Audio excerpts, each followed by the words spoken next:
বিসমিল্লাহির রহমানির রাহিম। আসসালামু আলাইকুম। Hello guys, welcome back to my channel Aiman Saad Italy. তো এই যে ভাবি বক্স ভর্তি করে পিঠা আর গোশ পাঠিয়েছে, খেলাম, আপনাদের সাথে শেয়ার করলাম। মানে এই পিঠাটা আমাদের এলাকায় জানি না, কিন্তু আমার জানার মধ্যে হয়তোবা তৈরি হয় না। যেটা হয় সেটা ওই যে পাটিসাপটার মতো, ভিতরে কিছু দেয় না, কিন্তু পাটিসাপটা যেমন পোড়াটা করে এমন। আর এটা হচ্ছে ছিটা পিঠা, মানে জায়গায় জায়গায় একটু ফাঁক ফাঁক এমন। আর হচ্ছে গোশ, আলহামদুলিল্লাহ গোশটা অনেক টেস্টি, আর পিঠাটাও, দুটা মিলে আমার অনেক ভালো লেগেছে। আর মাশাআল্লাহ ভাবির হাতের রান্না কিন্তু অনেক টেস্টি হয়, অনেকই আমি এই যে এটাই যে এমন। আর আমরা যেটা করি এটা চিটা হচ্ছে পাটিসাপটা পিঠার মতো। আর এই যে এটা ছিটা, তো খুবই ভালো লেগেছে।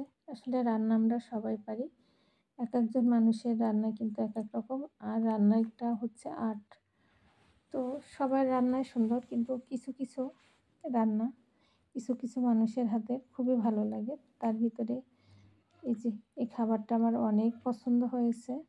আমি হয়তোবা এর আগে খেয়েছি, তো তখন বুঝতে পারিনি, এতটা ভালো লাগেনি। কিন্তু গরম গরম পিঠা আর গোশ আমার অনেক ভালো লেগেছে ভাবির হাতের।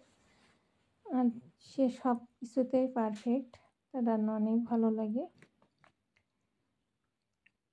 প্রায়ই খাওয়া হয়, আসলে দুদিন পর পরই আমার খাওয়া হয় তার হাতের রান্না।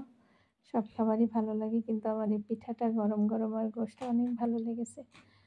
আমরা যেমন খাই চিতই পিঠা গোশ যেমন মজা অমন, কিন্তু আমার সবচাইতে ভালো লাগে, আমার পছন্দের খাবার হচ্ছে চিতই পিঠা আর কচুর শাকের ঘন্ট, ইলিশের মাথা দিয়ে কিংবা লেজ দিয়ে যে ঘন্টটা হয় এটা।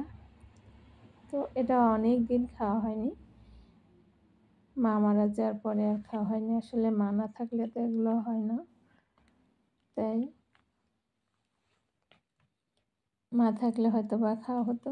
মা থাকতে বলতো খাবো, মানে তখন তো দেশে থাকতাম, তো দেখা যাচ্ছে যে বলতাম, কিংবা বলাও লাগতো না, সে জানতো যে আমার ওই খাবারটা অনেক পছন্দ। আর আমি মায়ের চেয়ে আমি আমার বেশিরভাগ সময়ই বড় খালার হাতে খেয়েছি। খালা খুব সুন্দর পিঠা করে চিতই পিঠা আর ওই কচুর শাক। বললাম রান্না একটা আর্ট, এক একজন মানুষের এক একটা খাবার কিন্তু খুব স্বাদ। সবাই ভালো থাকবেন, সুস্থ থাকবেন। আবারও কথা হবে পরবর্তী কোনো ভিডিওতে। আসসালামু আলাইকুম।